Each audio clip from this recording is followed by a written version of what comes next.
Tactical RPGs are a niche within a niche, which means the ones that didn't sell well at launch have been quietly gathering dust ever since. Some of them deserve to be forgotten.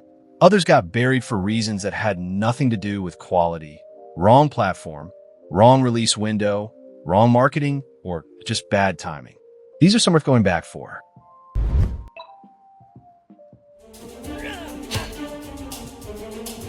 Tactics 5. Obsidian Brigade is the work of a single developer, and the name's Roman numeral is exactly what it suggests. This was his 5th attempt at building a tactical combat system, for previous versions having informed the design without being released. The result is a retro-styled isometric TRPG with 13 unlockable classes, multi-classing, 140 special powers, and a combat system built with mechanical depth that would be impressive from a full studio. The class system is the centerpiece. Characters begin in starting classes and move through the tree as the game progresses, carrying over specific skill slots from previous classes. Meaning a fully developed character is a hybrid built from everything you've invested across their history. The examples that reviewers kept returning to include priests in full plate with counterattack stacking, archers with rogue poison abilities, and dual-wielding fighter mages. The facing mechanics, height modifiers, delayed actions, and reaction system add strategic texture that rewards the kind of deep engagement the game's small studio origins might make you underestimate. The limitations are about visibility. The graphics are plainly functional rather than evocative, and the story is thin. World building takes a back seat to the mechanics in ways that make the first few hours feel undercooked. The UI has been criticized as old school in its menus and confirmation screens, slowing the pace unnecessarily. The developer has been actively patching since launch. For fans who measure a tactical RPG by its combat depth over presentation and want something made by someone genuinely obsessed with the genre systems, Tactics 5 earns honest attention. Massive Chalice is a Kickstarter-funded tactical RPG from Double Fine that reframes the XCOM formula around a single distinctive idea. Your war lasts 300 years. As an immortal ruler assisted by a talking magical cup, you are managing not just soldiers and battles, but bloodlines, marriages, births, retirements, and deaths of old age, across dozens of generations between you and the final confrontation with the Cadence, a corrupting force that attacks your kingdom's regions at irregular intervals. The Bloodline system is the game's most praised feature across most reviews. You pair regents in keeps to produce children who inherit randomized combinations of their parents' traits. Combat-relevant attributes like bravery and vigor passing down through generations, and relics handed from parent to child across a dynasty you've built yourself. The attachment you form to characters is brief and deliberately fragile. Eurogamer called it a demanding and ingenious twist on the genre, and noted that the experience requires you to accept that it's more about making the best of a flawed hand than building a perfect system. A description that applies equally to the turn-based combat itself, which is streamlined and board game clean rather than XCOM deep. The limitations also come from the same design. IGN criticized the weight of unpredictable variables, arguing too much falls outside the player's control for decisions to feel meaningful. PC Gamer called the combat well executed but insubstantial. The art and hero models were widely noted as unpolished, a Kickstarter constraint. The game was nominated for Outstanding Achievement in Game Design at DICE despite mixed reviews, which tells you where its value sits. For the Bloodline system and the emotional texture of multi-generational loss, it's worth the time.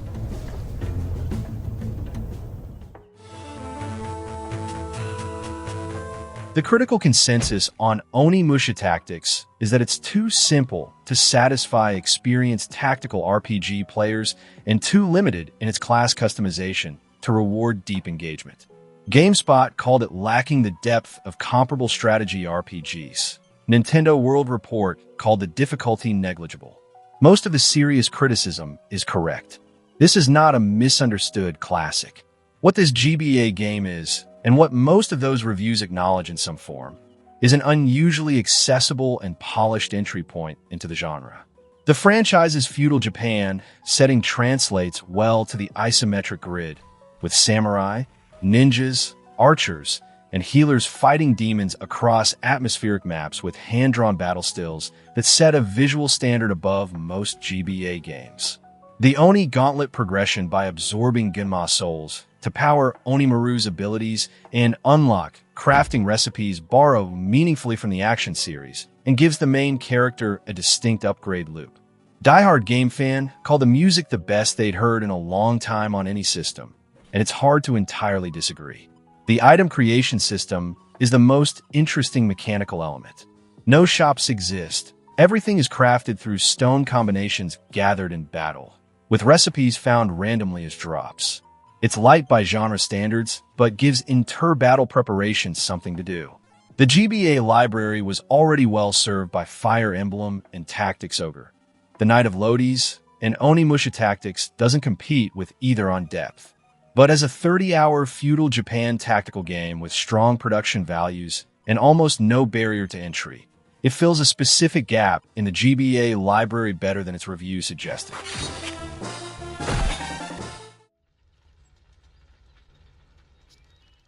Silent Storm arrived in 2003 from Russian developer Nival Interactive, and GameSpot named it the best game no one played that year. That label tells you everything you need to know about the gap between its quality and its commercial fate. Set in a fictionalized 1943 Europe, it's a squad-based tactical RPG in the tradition of Jagged Alliance. A small team of specialists from a pool of over 40 recruits, taken through missions on either the Allied or Axis side, leveling up through a skill tree that branches differently depending on class. The game's defining feature is its physics engine. Environments are almost entirely destructible: walls, floors, ceilings, and the physics system runs to ricocheting bullets, ragdoll bodies, and real projectile stopping power calculations. If you hear an enemy moving on the other side of a wall, you can simply shoot through it. That level of emergent tactical possibility was unprecedented in 2003 and still holds up as a design achievement. The interrupt system, which lets characters spend remaining action points to react during enemy turns, adds a layer of tension that few contemporaries matched. The mechanized power suits that arrive in the game's second half and severely disrupt the balance. They're resistant to most weapons and make encounters that had previously rewarded careful positioning feel like a different game. The story and voice acting were also widely criticized as over-the-top even by the standards of pulpy wartime fiction. But for XCOM fans who haven't played it, Silent Storm is one of the most tactically sophisticated squad games of its era, and it never found the audience it deserved.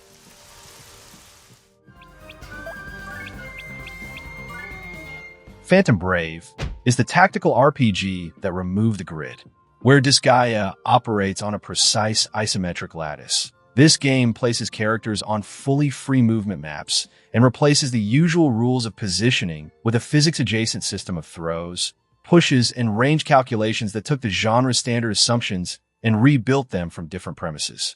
The result plays unlike almost anything else in the genre, and the learning curve reflects that. You play as an orphan girl with the power to confine spirits to physical objects, flowers, logs, weapons, temporarily giving them physical form. Each spirit confined to an object on the map gets stats and class bonuses from that object, and every deployed unit exists on a timer before being removed from battle, which forces aggressive play and creative management of when to deploy whom. The story hit harder than Disgaea's anarchic comedy. Morona is isolated. Townspeople fear her ability and call her the possessed girl, and much of the game is built around her determination to help people who reject her. Her relationship with Ash, the ghost of her father's partner, anchors the emotional core and takes the plot somewhere Nippon Ichi's other titles rarely attempt. The biggest limitation is that free movement can feel imprecise. Throwing characters yields inconsistent results, and some players never make peace with the loss of grid certainty. Late game also falls into grinding, but Phantom Brave's premise, protagonist, and mechanical originality make it one of the most distinctive tactical RPGs ever made.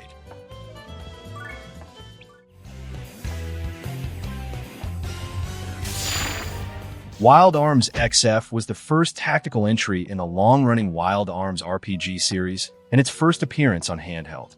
Released for the PSP in 2008, it took the series' signature Western-influenced Dying World setting to a hex-based grid system and a job class structure.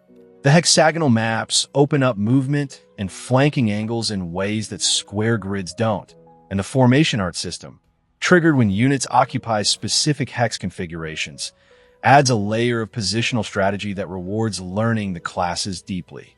The class system itself is one of the better ones on the PSP. Units unlock new classes through trainer NPCs scattered across the world, with 2 classes equipable simultaneously and a skill inheritance system that lets you carry specific abilities across class changes. The variety opens slowly and expands significantly. Fans describe the job loadout as the central strategic challenge, and bringing the wrong classes to a mission creates a difficulty wall that only a formation rethink will solve. That puzzle-like quality to mission preparation is either the game's best feature or its most frustrating, depending on how you engage with it. The Vitality Point system is the main mechanical controversy. VP depletes each turn based on equipment weight, forcing pace and punishing heavily armored units in extended fights. Critics, including GameSpot, called the system frustrating. Fans found it created meaningful armor trade-offs. The story is fine, with strong music and mixed voice acting. GameSpot found the whole thing tedious. PSP Fanboy called it one of the best SRPGs they played. Both responses are worth knowing to see which camp you're likely to fall into before committing.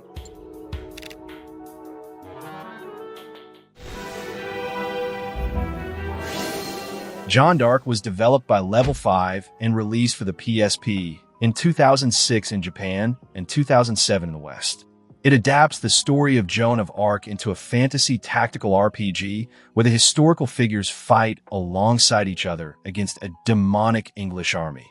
Armor-bound demons possessing the invading forces, supernatural stones granting transformation powers, and the French resistance reframed as a band of chosen heroes. It sounds chaotic. The execution is surprisingly grounded and emotionally effective. The devs brought the same polish to this that they applied to Dragon Quest VIII and Rogue Galaxy. The sprite work is some of the finest on the PSP. The battle animations are fluid and expressive, and the production values throughout are significantly above the system's tactical RPG average. The Stone system, which lets equipped units transform into powerful enhanced forms for a limited number of turns, gives combat a resource management layer that creates interesting decisions about when to deploy. Unite skills allow paired characters to work together for additional attacks and turn extensions, rewarding formation awareness. The story is where it earns its place on this list. It doesn't shy from the historical trajectory. If you know anything about Joan of Arc, you know where things are going, and the game uses that knowledge to build dread and then subvert or lean into it in ways that hit harder than most tactical RPGs attempt. I found myself more invested in the outcome than the historical framing initially suggested. The best criticism is mission variety. John Dark is largely a game of defeat all enemies' objectives, and the combat depth doesn't fully compensate for the sameness of victory conditions. But as a showcase of what Level 5 could do with the genre, it's exceptional.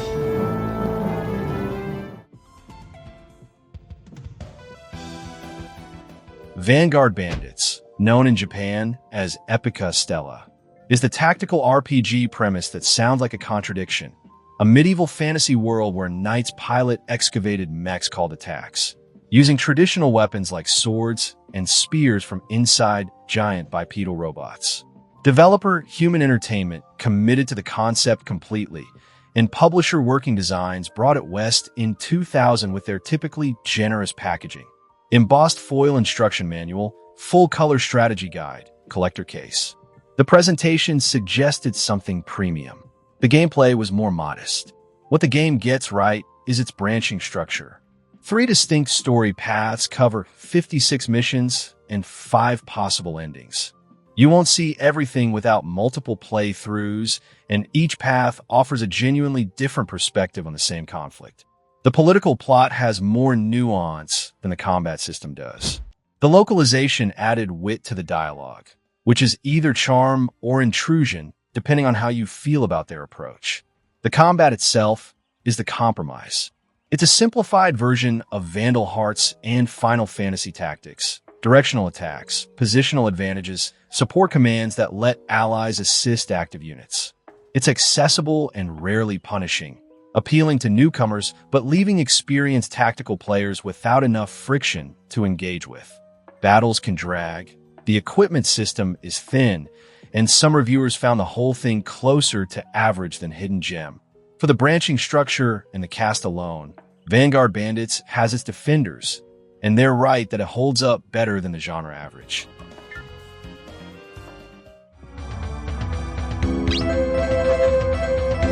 Hoshigami arrived in 2001 from developer Max 5 as the tactical RPG community was desperately searching for something to fill the Final Fantasy Tactics-shaped hole in their lives.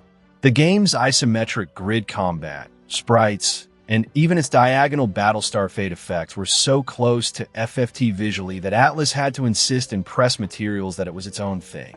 The reception was brutal. Critics were largely disappointed, reviews were mixed, and the hardcore tactical community found its difficulty more punishing than rewarding. What Hoshigami does have, under the bruising surface, is a genuinely ambitious mechanical design. The RAP system governs turn order. Characters can spend points after acting to push their next turn earlier or later, giving skilled players real tactical control over the flow of battle. The session attack system, where a character positioned to catch a launched enemy can knock them further down the chain like a billiard break, rewards careful pre-planning in a way that feels distinct from anything the genre was doing at the time. Figuring out how to engineer a full 6-character session combo is the game's most satisfying puzzle. But there are limitations that are severe. The deity alignment system can swing damage from 200 points to 16 on consecutive attacks against different enemies, an enormous variance that undermines strategic preparation with what feels like random punishment. Characters killed in battle are permanently gone unless revived before the battle ends, and replacements come in at level 1 with no shortcuts to parity. The DS remake softened some of the worst edges. But for players who approach it as a system to master rather than a campaign to enjoy, Hoshigami has a stubborn mechanical ingenuity that its mixed reviews didn't fully credit.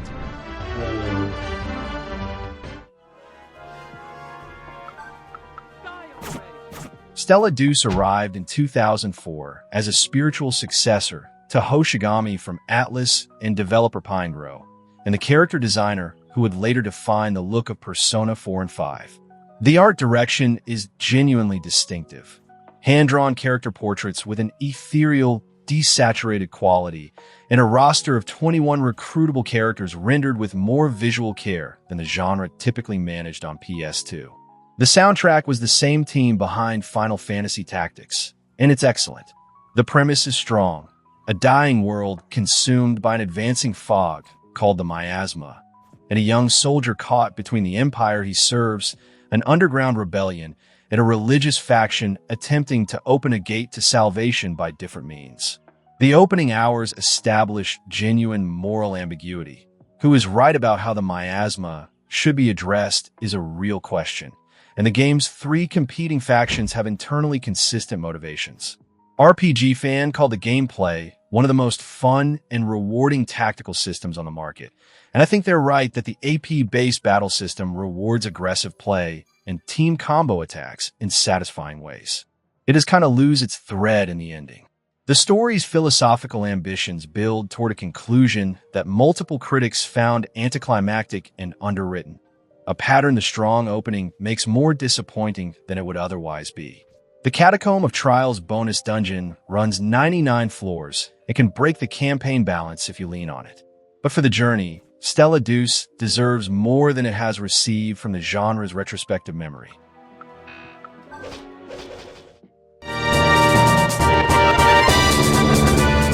Bahamut Lagoon is a 1996 Super Famicom game that Square released in Japan and never officially localized, making it one of the more notable gaps in the Western release history of an era where Square was otherwise flooding the market. It was eventually fan-translated in 2000 And for the tactical RPG audience that found it through that route, it's a genuinely unusual game.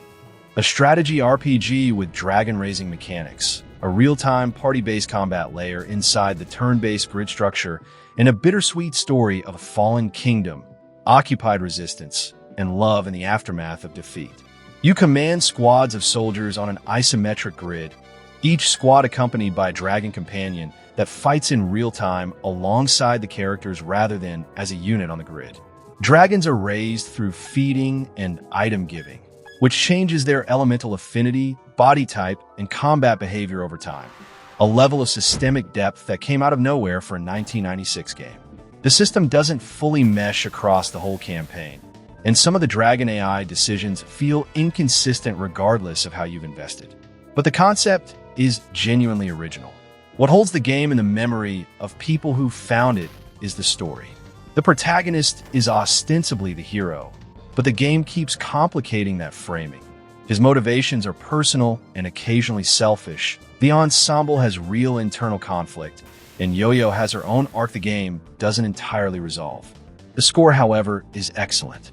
The honest limitation is that the gameplay gets repetitive in the mid-game stretches before the scenarios build to their strongest moments. For an unreleased game from 1996, the ambition is remarkable.